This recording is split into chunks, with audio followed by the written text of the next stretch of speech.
Well, I'll play back to you a quote from David. Actually, this is probably 2 months in to joining the team in Winston-Salem, moving our family from Chicago. He said, "Spence, you've always been in the transformation business. You've just never gotten paid for it, and now you do." Richard, I'll tell you, it is my track record, whether it's on the consumer package side with Kellogg's and Dannon, whether on the retail side, traditional brick and mortar, or the e-commerce side of retail. I've always been a guy that really appreciates and values learning. And oftentimes what comes with that greatest learning is disruption and change and transformation, these things. I saw in Inmar the company that had the asset base to truly transform, not just a retailer, not just a consumer package company, not just a healthcare operator, but actually the whole industry, the whole ecosystem. I mean, we really have the entire asset base thanks to the 20 acquisitions in 10 years that we've done. So it's just a matter of me being able to fit in and having the ability to frankly sit down and listen deeply to why we have done what we've done and to think differently about how we can purpose some of these assets. That was so attractive to me. Second on that list, Richard, you just need to know very authentically, and I shared this with the entire company as well, was I had to work for a leader that I could look up to and that I could respect and that could teach me a bunch of things. And you're looking at him down in the corner of your screen right now. David is the most special guy on levels that, you see both, and as well levels you don't see. So the care and the nurturing that I got from him was tremendous. And then the third thing that I told David had to be true for me to join Inmar was I wanted horizontal experiences.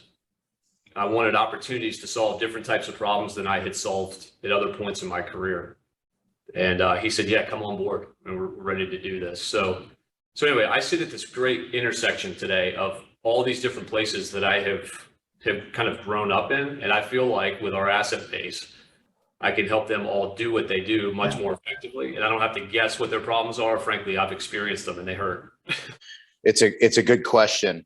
And it's based in knowing what needs to change and then not changing anything that shouldn't be changed, right? And so when you look at the company's strategy and how we got to where we are today, it's very well positioned for the digital transformation needs of the clients. And it's because we've built up the technology, the data platform, and the cloud application layers at a time when COVID came in, it actually began to accelerate the demand for this transformation, right? And so we were positioned well. I think the most important thing that a leader has to do is to see what changes are coming and then try to position their team to be in an opportunity to win when that change begins to occur. And I can tell you that we're positioned really well in that regard. The company had the best financial performance in its history last year. And it's poised really well this year. I will be shocked if Spencer doesn't just blow away last year's numbers. I mean, he knows what he's got to do. And I think that positioning, it comes from a couple of things. It comes from really listening to the clients and understanding how to differentiate them with their consumers. That's one of the things that Spencer has brought a lot of focus in his time on the leadership team. And I think he'll continue to perpetuate that. And then it's knowing which technologies are really applicable to making those execution and outcomes better.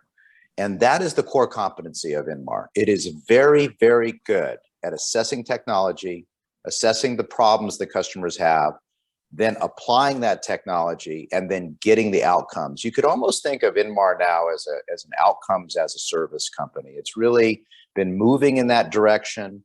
We talk a lot about the acquisitions we did in the past. We talked about software as a service.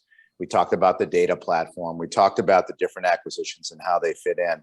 But at the end of the day, what customers really want to do is they want to buy an outcome. And those people that can streamline, and it'd be great for you to hear some of Spencer's thoughts on this, because he's really got the company focused on the different flows